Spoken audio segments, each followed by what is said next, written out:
All right. We are live. Let me move this mic out of the way on this side and let me move my coffee cup out of the way. Just trying to get started here. TikTok is actually acting kind of glitchy. Why? Um, yeah. So what can you do? What can you do? Let me just set up this stuff over here. We're going to get started in just about a few seconds. I want to thank everybody that has joined, will join, or will actually watch this. I think it's kind of cool. Let me just get this up.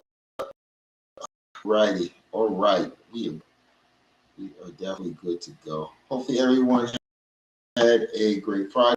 Hopefully everyone had a great Juneteenth.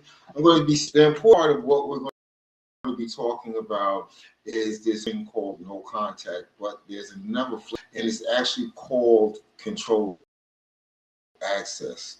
Course on it, it does actually pretty well because I think it's very much needed. When it comes to narcissists and narcissistic abuse, we often you send them one text message, you'll get a book back that does not address anything that was in the original text message. And that can be frustrating. Um, just like when you was with the narcissist, they kind of do this on purpose. And I'm going to break that down as well. I guess I'm going to ask this question on and off. Um, does anybody suffer with dealing with no contact? And I know that's what everybody tells you to do. Oh, just go no contact, just block them or everything. But I'm going to tell you, and I had to find this out the hard way, it's not that easy. It's really not that easy.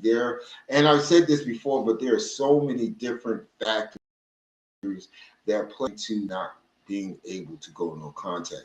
Now, that does not mean that you are failing in your healing journey. It definitely does not mean that. Okay. It's just that sometimes on the internet, we get all of this advice from different places. And I get it. You're trying to find the quickest way to heal. But what usually happens is, and this definitely happens, is we take the advice that really doesn't fit our situation, doesn't really fit our need. How do you go completely no contact if, hey, what's up, Jess? Good to see you here. How do you go no contact when you've been with this person for the last 20 years and you guys got a business? How do you go no contact? You're vested in that business. So how do you go no contact? That would be like shooting yourself in the foot. Okay, so here's another example. You've got kids with this person. How do you go no contact? How? I mean, because when you look at the reality of it, the narcissist is basically, and this is 9 out of 100 times, the narcissist is basically using the factor of the fact that you have kids as a weapon. You know, they're weaponizing your kids against you. So how do you go no contact? The narcissist, when you have to reach out to them, and that's what I'm going to go over, it's the controlled access part of this. It's not about punishing them. Okay, it's not. Get out of the revenge kick. It's not about punishing them. It's about protecting your peace. You have to remember you have been in this situationship with this person for God knows how freaking long. Okay. And one of the things as you began to heal was you actually literally started to enjoy your peace. Okay. You enjoyed your freaking peace. You stay in no contact. That works for about a week. But then again, every once in a while you wake up and you say to yourself, oh, I wonder what they're doing. You know, or you start reaching out to old acquaintances, shared acquaintances, and oh, have you heard from what's her name, or have you heard from what's his name, or what have they been up to? No contact works if you don't have those things built in, like a business, property, you still work with them. You know, no contact doesn't work for those situations. Okay, And I know there are many creators, there are many people that live within this niche, and they say, oh, just go, you've got to toughen it up and just go no contact with the narcissist. You'll be better off for it. No, you won't. If that doesn't fit your situation, you won't. Like I said, I actually created a whole course, and I'm just going to put it up because I'd rather you guys go join my community. And this is not a pitch; it's because you're going to see the course is $19.99, monthly in the community is $9.99, and there's a whole bunch of other stuff. I'm just going to put this up there because due diligence, just to show you guys. I think it's a six-part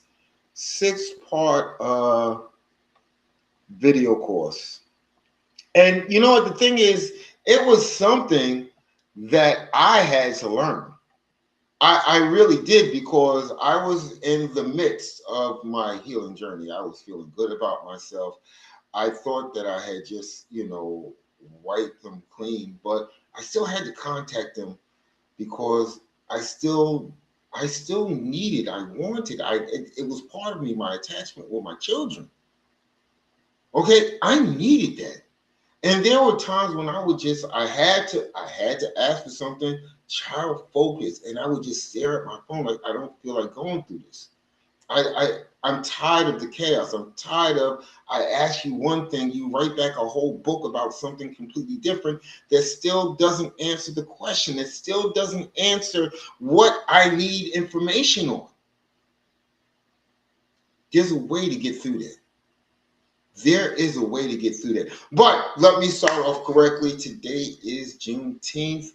And one of the things, and I talked about this earlier in one of my videos, one of the things about Juneteenth is the whole aspect of freedom. And that's what thank you so much, Therapy Girl. Thank you. And thank you for joining me. It is the freedom. That's what Juneteenth signifies, freedom. And as survivors, we have to look at the value of freedom. The value of freedom from chaos, the value of freedom from the trauma bond, the value of freedom from letting go of the illusion. And I know that is a lot, especially if you've just started to see through the fog. I know that's a lot to deal with. I do. But freedom is important. So what does freedom mean to you when we talk about the narcissistic dynamic or narcissistic abuse? What does freedom mean to you? Because we find ourselves that after we get out of what I love to call the shit show, we find ourselves in different stages of acceptance of freedom. I don't have to walk on eggshells anymore. This person isn't around me. I'm getting smart. I'm getting hip to the game. I don't have to, jump into and be invited into every argument and take place. So what part of freedom are you treasuring right now? I know some of you are still in that hypervigilant state, where you're having a hard time getting to sleep, that you can't listen to the radio anymore because those songs click into your memory, and social media is a pain in the butt because it will show you memories from during that time period. And sometimes that pulls you back in, and sometimes that's what causes people to break no contact. But again, we go back to the front of the ridge. What if no contact is not going to work for you? And I don't mean that because you want to be with the narcissist again. I mean, you want to be in your kid's life. You want to make sure that the business that you put your back into, probably by yourself, continues to thrive. You've been at this job for 20 years. You're not giving it up because they're just a demon. No, you earned your way through the ranks. Why should you give up your job? So you have to be able to control the access to you. And what do I mean by that? Control the access. The access is your peace of mind. You've been enjoying that for a little while. You've been enjoying the fact that you have a semblance of peace around you because you're not around a demon anymore. You can literally have conversations with people without reading too far in between the lines. Are they trying to manipulate me? Is this what they're doing to me again? You don't have to do that anymore. And you know what? Here's another thing. And I say this often too, is you're not in a relationship with this person anymore. Why should you still give them the opportunity to get up under your skin? They gave up that right once the mask fell and you found out exactly what you were dealing with. You saw through the mask, you said, you're a demon, you're just out to destroy me, to crush me, to extinguish my light. You're just out there trying to do that. I don't owe you jack. I don't owe you anything. So those circle jerk arguments, no, I'm not coming to those anymore. I don't need those in my life anymore. Those trying to get common sense concepts into their mind, no, I'm not doing that anymore. While they sit up there with a narcissistic smirk on their face, no. My peace is what's important to me. Say that to yourself. My peace, when you're sitting up there looking at your phone trying to say, what the hell do they mean by that? Where did that? Because a narcissist, they know what they can use to get under your skin. They've been with you for years. They know what gets you upset. They know what makes you get bent out of shape. They know this already. So just because you don't call them on the phone, oh, trust me, they're going to try. Because they can no longer use you as a regulator. And why should they? You're not in a relationship with them anymore. What do you owe somebody that you're not in a relationship with anymore? What do you really owe them? And you definitely don't owe them your peace of mind. You don't owe them a reason to make you fall back on your healing. What do you really owe the narcissist? There is one thing that you do owe them. You need to go out there and become the better version of yourself, and not for them. Not for them. For you. Because you survived something that most people, and this is what mental health professionals say over and over again, you survived something that most people on this planet would not know how to get through. And not only did you survive it, you saw at the end what you were dealing with. At the very end, thank you for the likes, Dan. At the very end, you saw exactly what you was dealing with. And that was horrifying. If you've been in this niche for any amount of time, everybody will tell you the same thing. Once you see, thank you for the follow, Dan. I appreciate you. Once you see through that mask, that is the most horrifying thing ever.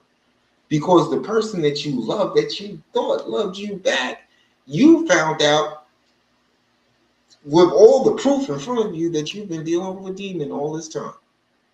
Somebody whose only purpose was to deregulate you so that they could regulate themselves. And that is horrifying. I am a big fan of freaking horror movies. Really am. Don't watch them too much anymore. I think after my last Narcissist, I was like done. There's nothing that can give me a jump scare like watching that mask fall off. There's nothing in this world. So I don't need horror movies anymore. But that's a horrifying thought. And what we need to do is, and let me break this down step by step because I actually put down notes. So let me just put this out there. Many survivors leave physically long before they leave emotionally.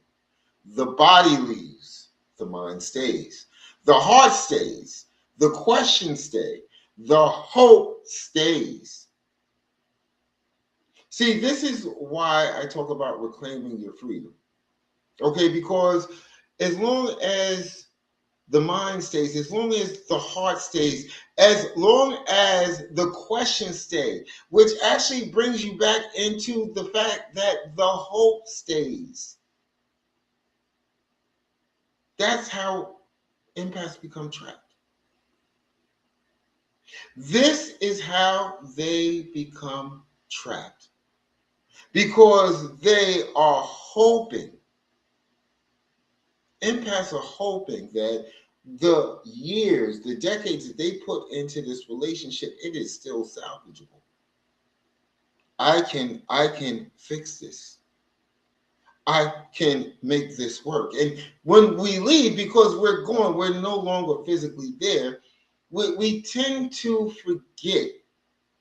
We tend to forget the reason why we felt the need to leave was because we felt emotionally unsafe and sometimes even physically unsafe. We felt unsafe in the environment. We saw the mastropolis, like, we got to get out of here. But we didn't plan for the narcissist, what I like to call their back door. That, my good friend, is the trauma bond. That's what those that-ish crazy texts are about.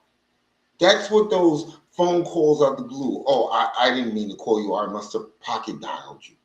That's what that's about. To make sure that they still have access to you. You were never a person to the narcissist. You were always a thing. What I like to call a construct. What Batman calls a snapshot. You didn't really exist in their mind. You were just an object. Something that they felt that they had control over. And what happens is, and this is why controlled access and no contact is so important. What happens is you want revenge every time that you stick with your boundaries. Every time you don't get invited willingly into another shit show discussion, argument, slash, I don't understand what you're saying and this is all your fault. Every time that you don't get drawn into those, what actually happens is you're creating a narcissistic injury because their mind does the I don't compute thing. Because they're saying, wait, I should still have control over this person. Why are they acting as if I don't have control? That's that superiority thing. That's that entitlement thing. So you're like literally, I guess, the elf on the shelf. They feel that whenever they feel a need, well, let's say the new supply ain't doing what they need the new supply to do. Oh, well, hey, they spent years with you. You can help them regulate. So they're going to try to draw you back in. Now, if you don't have kids, if you don't have a business, you don't have those family ties, you don't have any of the things that keep you entrenched in this battle, this war with the narcissist, yes, please go completely no contact. Okay, and I mean everything. Don't even look at their LinkedIn page. Who cares? Who cares? Go no contact. If you have nothing that you are tied to the narcissist with, good freaking riddance. And Rachel, thank you for joining, Rachel. Mine still has limited control through his monetary support of me. I give anything to just be free. I'm going to say something, and I don't want you to take offense to it. Life is like Pac-Man. There's always a way out. Okay? So here's the deal. There is, a lot of people think it's just for those that are like in life-ending crises. 988. Okay, they are a good resource and they will, attach you to local resources in your area that can help you. Okay, the narcissist always needs something to control you with. It can be your kids, it could be finances, it can be anything. Okay, that is the gold to them. If I can control you, this is part of the reason why narcissists, is called financial abuse. What they'll do is they'll try to leave you stuck so that you're dependent on them. If you notice in that situationship, the narcissist was always looking for ways to make you dependent on them. He who can control a thing can destroy a thing. I think I got that from Doom. but it makes sense. So your finances, your living arrangements, food, water, your kids, anything that they can use to control you, they will use to their benefit. I am no contact, yeah. Yet he still controls the. Hold on one second, that just moved so quick. I'm sorry.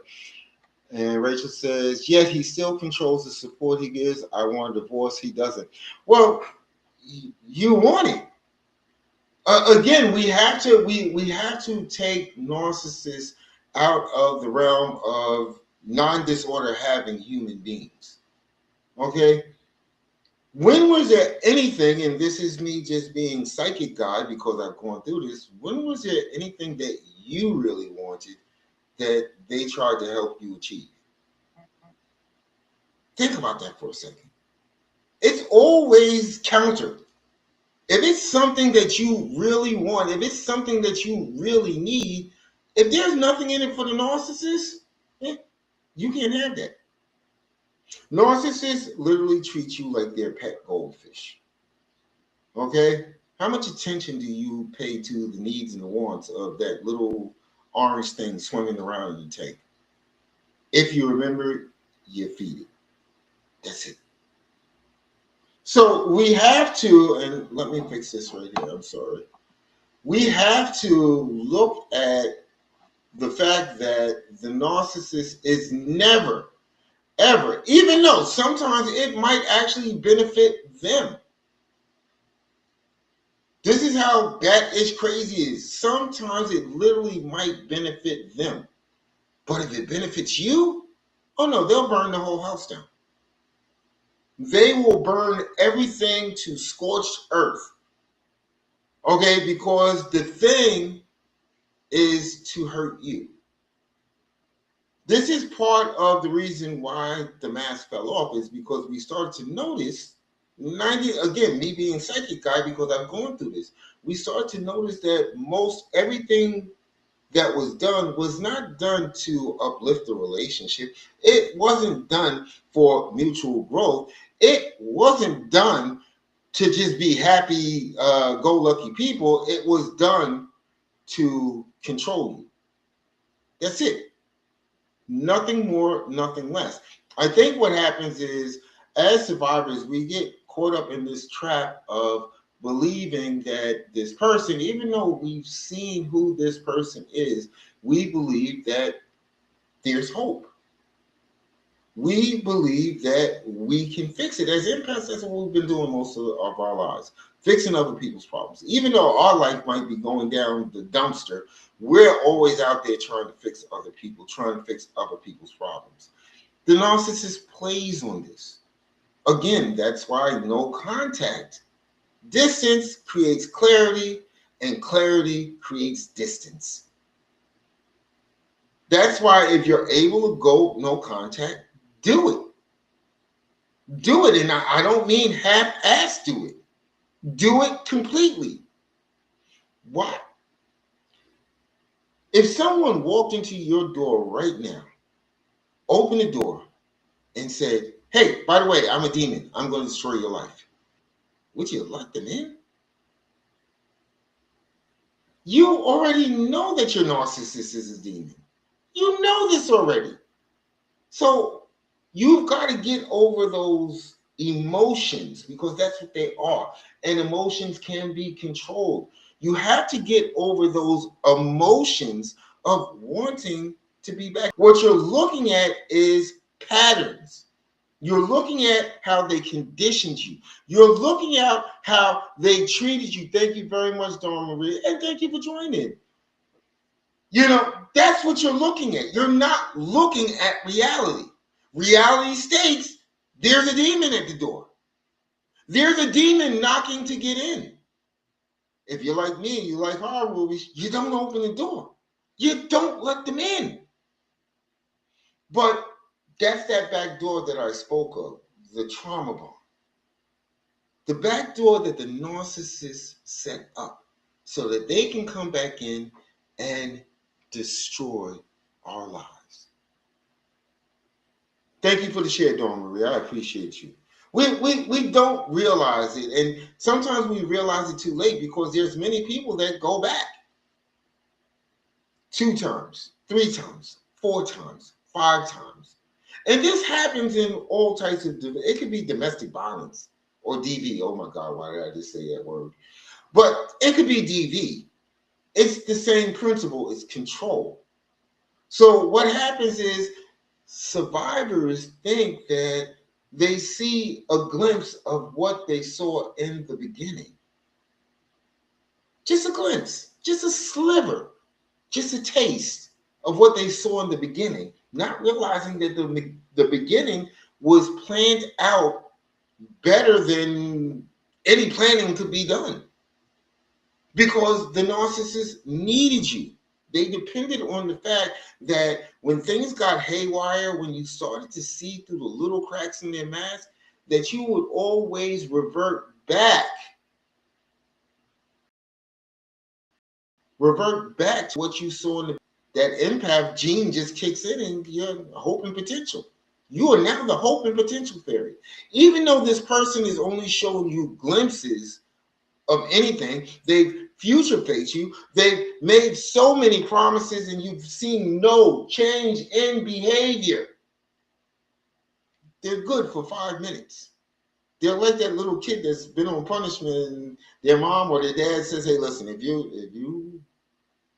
I don't got to talk to you for the next hour, we're Gucci. You can go out and play. So what is the kid going to do?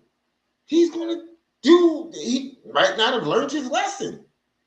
Might not have learned the lesson that the parent was trying to teach them by putting on punishment. But for the next hour, zip.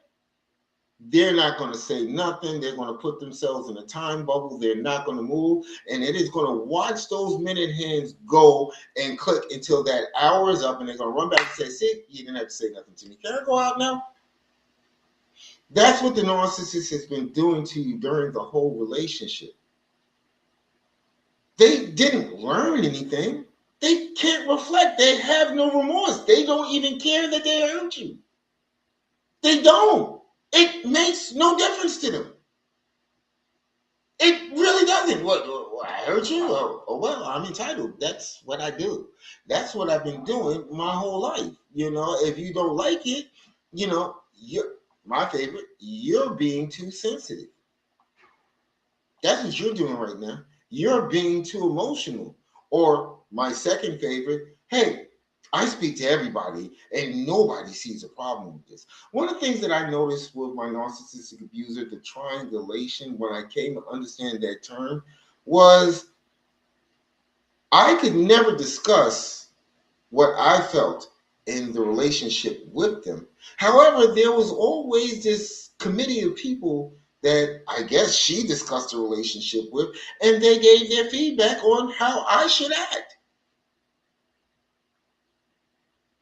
You have to think about that for a second. Again, let's get back to the front of the ranch. You're not in a relationship with this person anymore. What do you owe them literally? What more should you have to give of yourself literally to this person, to this demon? You definitely don't have to give any more hope and potential. You're gone. You're going. You're watching the slideshow of the new supply, and my glow up, and I'm living the best life ever now that the person that I tortured is no longer in my life. So you no longer owe them hope and potential. So when we look at controlled access, and this is very, very important. Controlled access, let me give you an example. Not really an example for me, but I got a ton of them. Let me give you an example. So you work a job with this person, okay? They're VP over there, you're VP over there, okay? Big meeting coming up, big clients coming up. You guys got to get this together, So you shoot them an email, and the email basically says, hey, listen, what are we setting in motion for this VP to come in? And let me read this. Rachel says, I don't owe him anything anymore yet. I feel like I'm still waiting and hope. How do I overcome that? Well, I would tell you to go ahead and join my community. Link is in the bio because I have so many courses and training videos because it sounds like you're in the trauma bond. Whenever someone mentions hope or they think that the person can be better, that kind of tells me that they're still stuck in the trauma bond, Stockholm syndrome. You know, your abuser has now become someone that you can fix. And many empaths find that this is part of their DNA. Actually, a book that I wrote, I was reading before I came onto this live, Chosen Ones Walk the Path with Mars.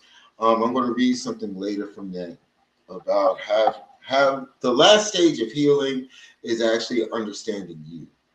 You know, no contact has helped some with my nerves, yet if I see him, I'm still a nervous wreck. Well, there's ways to get through that. I'm gonna, you know what? I'm gonna do you a favor, okay? I'm gonna give you access to my course. I'm gonna give you access to my community. Okay. The only thing is that I ask is that you actually use the tools that are there, and you stay, you know, within the community and share your wins.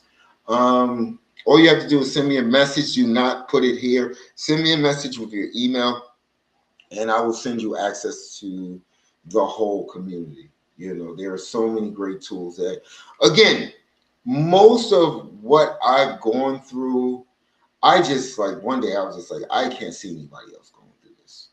I can't. If I can help it, if I can help one person like get through this thing, then I'm good. You know, I am good. Because I think it took me too long. Um, I think, like many of you, I think I'm intelligent, you know, and I couldn't figure out why. I knew what was wrong, but why I still felt pulled. Yeah, I got kids with this person, but there were that emotional roller coaster. Um, I got to the point where I took my phone, Google. I have Android, so you know, Google Photos, anything. I just hit that face, hit the X. Don't want to see no more pictures of this person. I think one day I went through FB and I freaking deleted as much as I spent like 5 hours. I just deleted. I didn't care. I really didn't care. Um, I used to run, I'm always project driven, so I used to run projects. Unless it had other people involved with it, I just deleted anything that I did with them. You know, because it serves no purpose. I don't want it to pop up. I don't. I did all the work, so you know, I'm not taking anything away from them. That was me. That was all my blood, sweat, and tears. So no, and I get tired of, like I said, social media can be a pain in the ass. You know, when you're trying to heal, you turn. Thank you so much for the likes. You know, when you're trying to heal, it is like a horrible feeling to go onto your timeline and, hey, remember this memory from 2022? Hey, how about this memory from 2023? I bet you remember this time. It's like, I don't want to remember this. I don't. But I found a way around that too. You know, I started finding ways to get my mind to not think of this demon as a person. So literally, even now as I'm talking, in the back of my mind, there's a oozing demon, you know, because I'm discussing it. And that is my gentle reminder, don't open the door, don't let the demon back in. And that's just one of the tricks that I came up with. I'm not saying it's going to work for you, but it's one of the things that I came up with, and it seems to work. You know, also understanding that, and this is not to feel sorry for the narcissist, and I'm going to tell you why I say that is because the narcissist is full aware of everything that they're doing to you at all times. Okay, so I'm not throwing a pity parade for them. But one of the things that also helped me is after researching and writing books and doing courses, I finally let go of the illusion of this being a person, much less my soulmate, much less someone that I cared for. Well, I can't take that away because that was true inside of me, but someone that I thought cared for me. And I just said, this person has a disorder. They're going to spend the rest of their life like that. I'm not getting involved with it. I can't try to fix them, because there was a small period of time, a small window of time, where I thought that I could fix my narcissist.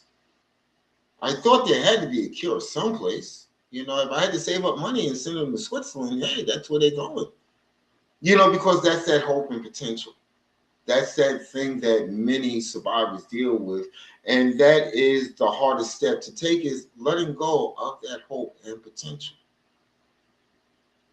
And I get it, because I've been there. Nothing that I say when I do these lives, when I go live inside the community, there is nothing that I say that I have not experienced firsthand. So I get it. I get the fact that there are people out there that it's like, I know they're evil. I know all they want to do is hurt me. They're mean, they're cruel.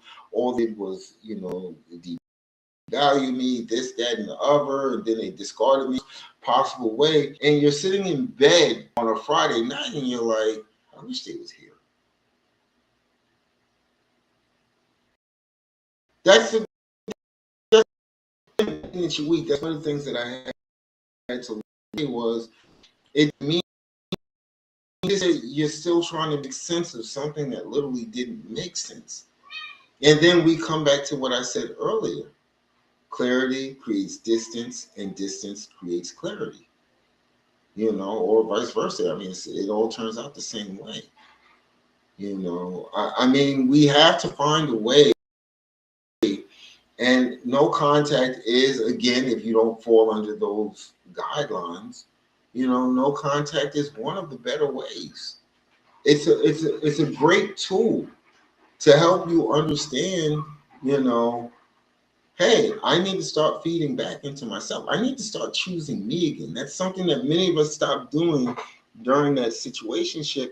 Is there came a point where we stopped choosing ourselves, and we put all of our energy, every drop of our energy, into this demon. And the demon wasn't going to reciprocate that at any level. They're not.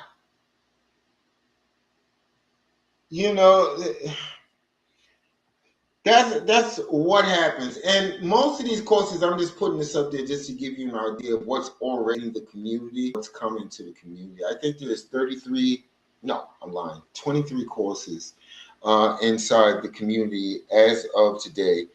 I add stuff constantly, everything from, free books that I actually sell on Amazon to these courses. You can look through it. All of these courses have a price tag on them. All of them I've sold, but in the community, because I think again, freedom is very important, not just because it's Juneteenth. I think freedom from all of what we endure should be important. And that's all I want, is I want to give people the option for freedom, and the minimal tag or price tag that's on it. The main purpose it serves is to keep people that are not serious about healing out. For basically more than half of what this course actually costs on TikTok, no contact versus controlled access, it's sitting in the community. The full course is sitting there right now for less than half. Now, I'm not going to stop you. If you're going to click my service tab and go explore that, if you're going to click my service tab and purchase it, fine, great. I'm going to tell you it's going to work. Because like I said, I've lived through this, and I can't continue to see more and more empaths, just as I walk through this battlefield, there's more and more empaths just lying by the side of the road, and it hurts me. Because nobody wakes up in the morning, ties their shoelaces, gets dressed, walks out the door, snatches the keys to the car, and says, you know what? I want a narcissist in my life. That's a bucket list thing. Nobody does that. And then after the smoke clears, it's like you're sitting in therapy, you're sitting in lives like this, you're doing courses, you're reading books. Most of you know Dr. Ramani more than you know the nurse that works in your doctor's office that you go to for your regular exams and checkups. You don't know the people that sit behind the desk. You don't know their names, but you know Dr. Ramani, you know Batman, you know Carl Jung. Because nobody, after they go through this, nobody just wakes up and says, oh, I wonder what this narcissistic abuse thing is all about. No, they don't do that. That means that they've experienced it. They've experienced something that they can't put their finger on. You know, I knew the word. I knew the word existed. Just until this last demon, I did not know that's what I had been dealing with. I went through this 3 times. And now I'm healed. I never worry about it again. I don't. I can smell them like bad eggs.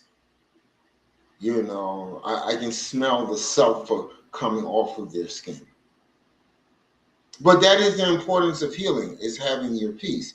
Now, is every day going to be perfect? No. There are going to be days when there is the stress of the world just leaning down on my shoulder, and I'm going to get one of those bad shit texts, and I'm going to want to blow up.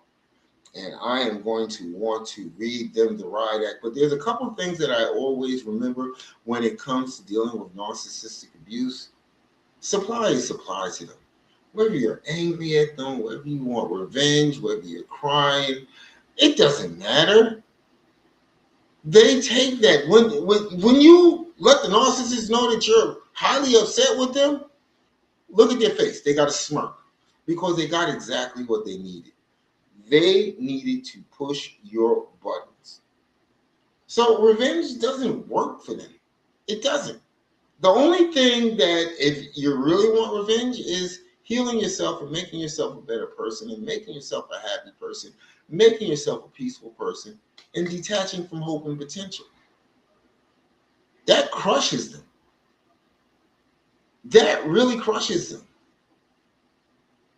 This movement was based on helping empaths see this. Church of Real Talk created for empaths, created for the chosen, created for the ones that have purpose, created for those who are there to be of assistance. That's what it was created for. You know, but the universe had a whole different plan, because as I created Church of Real Talk, the mask started to slip. The mask started to slip, and I started to see what I was dealing with. And the universe, in its grand and great design, was like, well, you're already halfway there. You can still be of assistance. Let me help you understand. Let me help you get through this. And let me see what you're going to do with the knowledge that I give you. And that's why I'm here right now. This is the reason why. This niche here, you know, you got the creators that, you know, they blow it out the park. But a lot of it, and not all of it, and I'm not trying to judge anybody, but a lot of it is rage content. I don't want to be a part of that. I want solutions. I want people to heal. I don't want people to keep on circle jerking what happened to me. You understand what happened to you. And in fact, to be completely honest, we all understand what happened to you. If we've gone through narcissistic abuse, we all know, because the narcissist has the same freaking playbook. It doesn't change. I don't care what part of the world you're at. I don't care what country you come from. I don't care what planet you come from. The narcissist always uses the same playbook. So we know your pain, we understand your pain, and we want to help you get through it. But the key phrase is help you get through it. See, there's a lot of people that just want to carry the pain. It makes them feel validated. And to a certain extent, I get that. But it's literally like dragging 10 pieces of luggage through the airport, and you have no idea what gate you're supposed to be leaving from. You're literally just carrying all this heavy stuff, and you're not going to stop and figure out, what gate am I supposed to be getting to so I can get out of this airport. That's what happens to many survivors. And again, I'm not, hey, whatever people do is what they do, but that's just not what I'm trying to do. I'm trying to get people to become the best version of themselves, because not only does it help them, it helps me. It helps the world at large. It helps my kids. Because the more of you who have that empathetic heart, the more of you that have that empathetic soul, The more of you that have that empathetic drive with all that hope and potential, you're the ones that's going to help fix this little shit show of a reality that we live in. So yeah, I need you guys. So that's why I do what I do, and that's why I put an emphasis on let's stop discussing the problem, let's start moving towards healing. Let's start becoming who we were meant to be. Just like the shirt. No other way but forward. No other way but forward. We've got to get out of the rearview mirror when it comes to this narcissistic abuse. I get it. It hurt. It's painful. And for the most part, nobody freaking listens to you. Nobody cares. Either narcissists got to them first, or since they've never experienced it, they think that you're making this shit up. I get that. But at what point has the problem solved anything? At what stage of your life have you been able to say, well, gee, I focused on the problem the whole time and it just fixed itself? It doesn't happen that way. You've got to decide. And I know I'm drifting, So we've gone over no contact. Okay, we've gone over the importance of no contact. If you don't have any real ties to the narcissist, you can do that. And I would suggest that you do that. That doesn't mean checking in on them. That doesn't mean sending a kite. That doesn't mean, scrolling their social media. It doesn't. Just leave it alone. Leave them alone. They don't deserve your attention anymore. And you're not in a relationship with them anymore. So you don't have to give them attention. You don't. Now, controlled access works like this. You have those tie-ins. You have the job, you have the property, you have the business, you have the children, you have the intertwined family members. So you still have to kind of sort of deal with them. Okay. This is where it gets important. You gotta focus. You gotta focus, because what you're doing is you're doing no contact with a twist. All you are doing is you're trying to get information. Okay, whether it be about the business, the job, the property, the kids, it doesn't matter. That's all. Should be your main goal. That's it. You don't want to discuss anything else. You don't want to discuss what you did wrong 10 years ago. You don't want to discuss how everybody's talking. You don't want to discuss any of that. And if any of that comes back to you, what you do is you ignore it. You just freaking ignore it. If the narcissist starts sending you that James Patterson novel, okay, of all the things to devalue you, make you feel a certain way, to guilt trip you, to do this, to do that, you ignore it, okay, because your initial question has nothing to do with it. That's all on them. That's them and their thumbs. Let them have at it, okay? Maybe a couple of hours later, if you still need clarity on the question, just send them the question right back. That's it. Nothing extra. No over explaining. No, I don't know what you're saying all of that for. None of that. You don't send any of that back. The reason why is because that's what the narcissist is waiting for. They're sitting there on bated breath, staring at their phone, waiting for you to respond. And I've told you guys this so many times. That response serves a couple of different purposes, okay? If they are around people, I can guarantee you they will pick up the phone and pass it around like they're playing cards to everybody that is willing to look at your response so that they can continue with the smear campaign. Nobody knows that, because they're going to push their message up to the top and just show what you responded. See, that's what's important. And they're going to have that narcissistic smirk on their face because they got you to react. Okay, so focus. Sometimes there is no law that I have read, and I used to sell cell phones. There is no thing in the terms of contracts or anything that says if someone sends you a text, you need to respond right away. In fact, in the business world, okay, I looked this up once, you literally have 24 hours to respond to a text. This is just good etiquette. You have 24 hours. Now, if VP of the company or the company calls you, I wouldn't wait 24 hours. But it's not an immediate thing.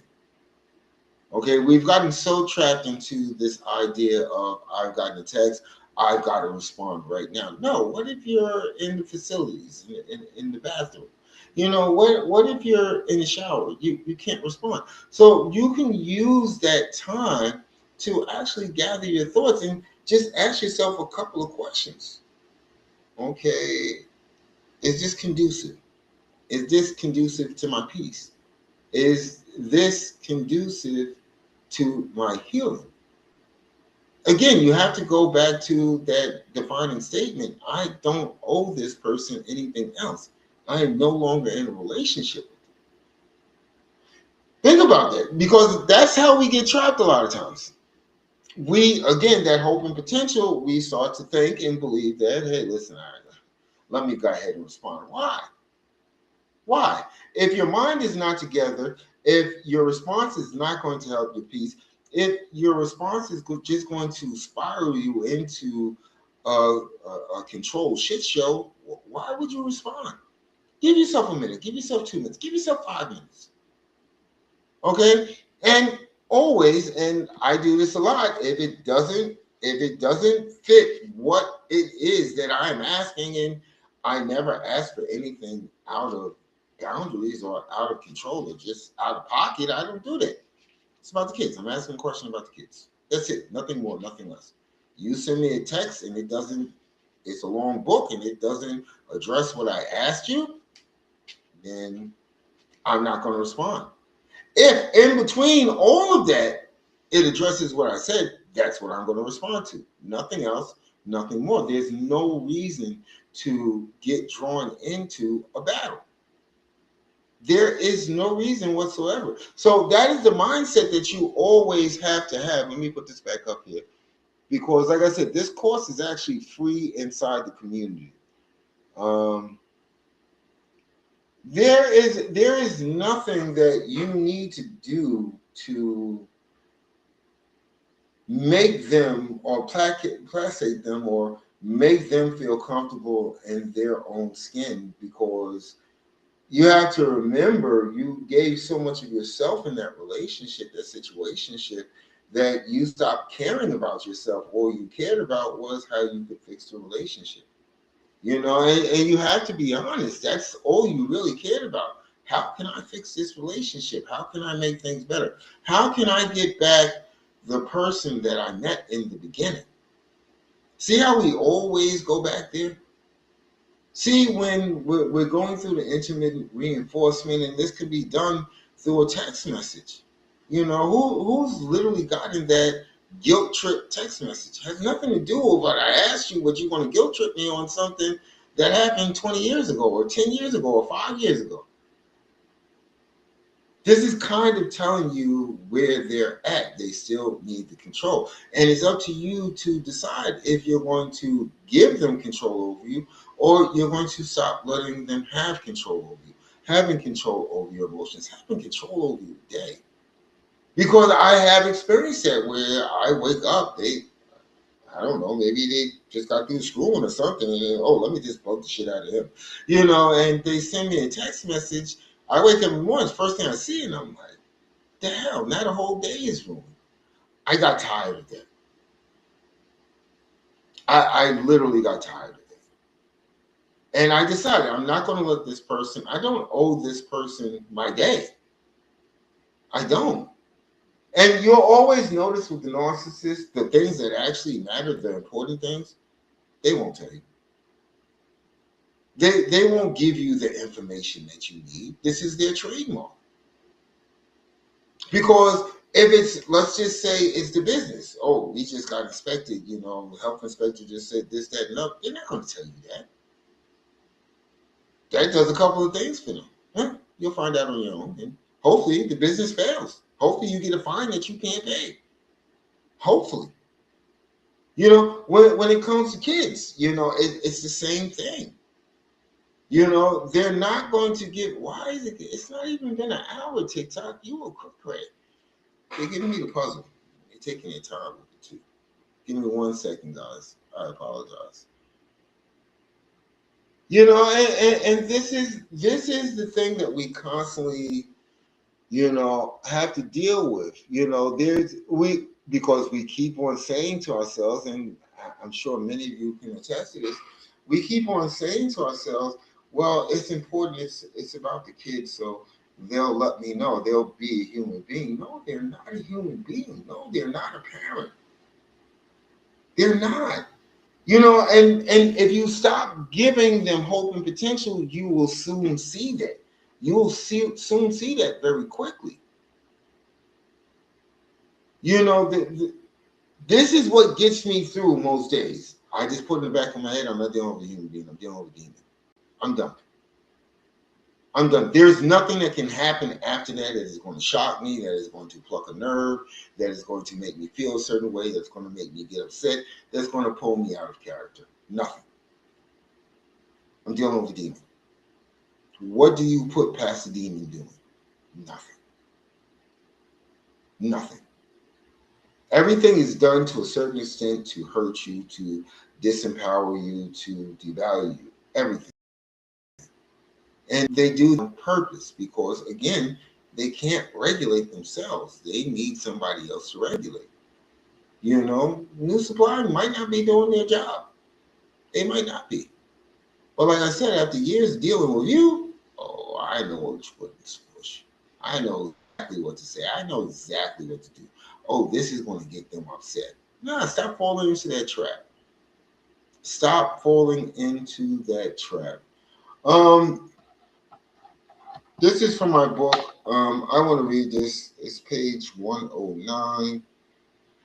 And I think it's important that I read this. And it actually deals, see how the universe is? It's kind of crazy because it actually deals with an aspect of healing. So, integrating light and shadow. Integrating light and shadow is a profound journey of self-discovery and inner transformation that involves embracing and reconciling the various aspects of our psyche. The light and the dark, the positive and the negative, it is about acknowledging and accepting the full spectrum of human experience, including our strengths, our weaknesses, our virtues, and flaws, in order to achieve a sense of balance, wholeness, and authenticity. At its core, integrating light and shadow is about recognizing that both aspects are inherent parts of our being and that neither can exist without the other. The light represents our conscious, outward facing self, the aspects of ourselves that we are proud to show to the world.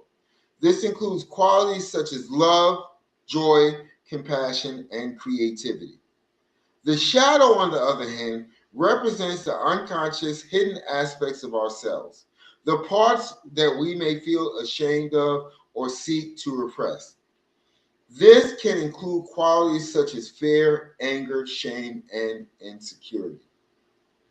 By integrating light and shadow, we strive to bring these unconscious aspects into conscious awareness, shining the light of awareness on the darker corners of our psyche. This process involves facing our fears, confronting our insecurities, and embracing our shadow self with compassion and understanding, rather than rejecting or denying these aspects of ourselves.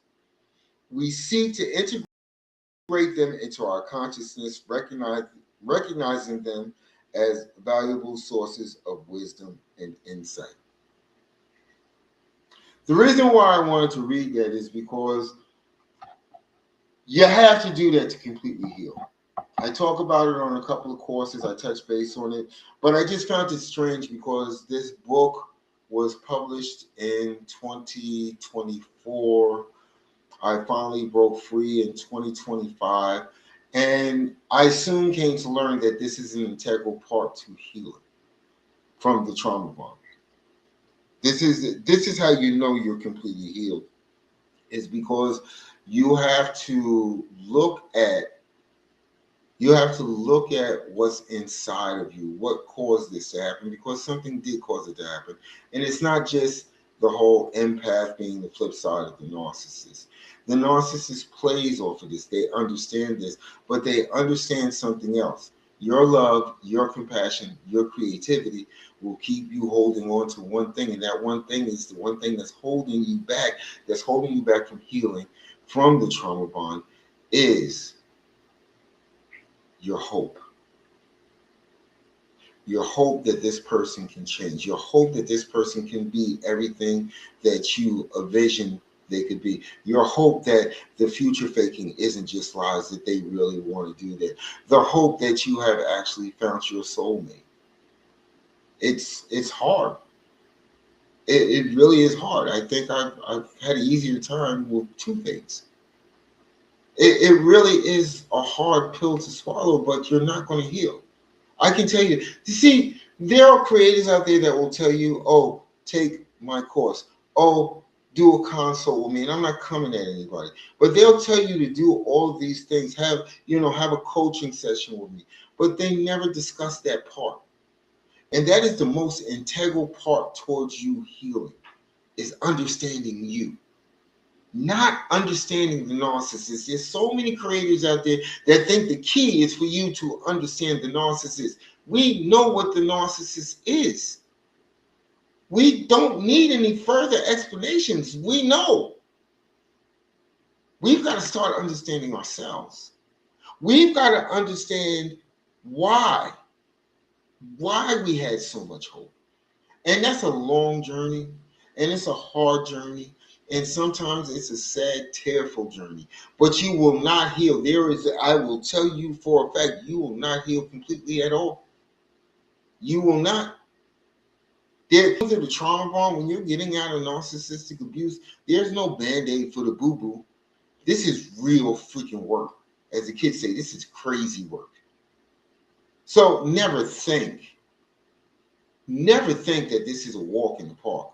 I know there's creators out there to tell you they'll get you out in a week. They'll get you out in 21 days. They'll get you out after one call with them.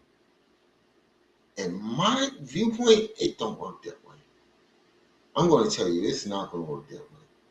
And with that being said, I'll be doing stuff all over the place. If you want more information on the community, just go ahead and send me a message. I would love to have you there, because literally at the end of the day, we definitely heal together. You know?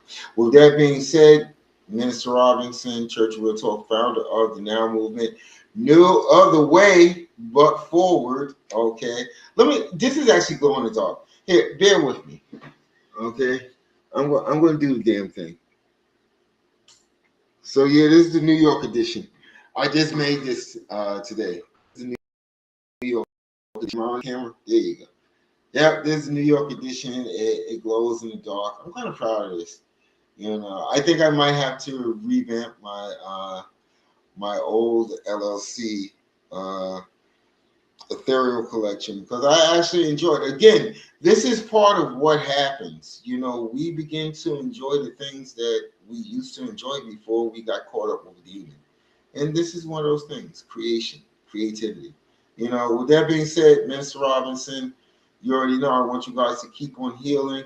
I want you to stay powerful. You already know. Love you guys.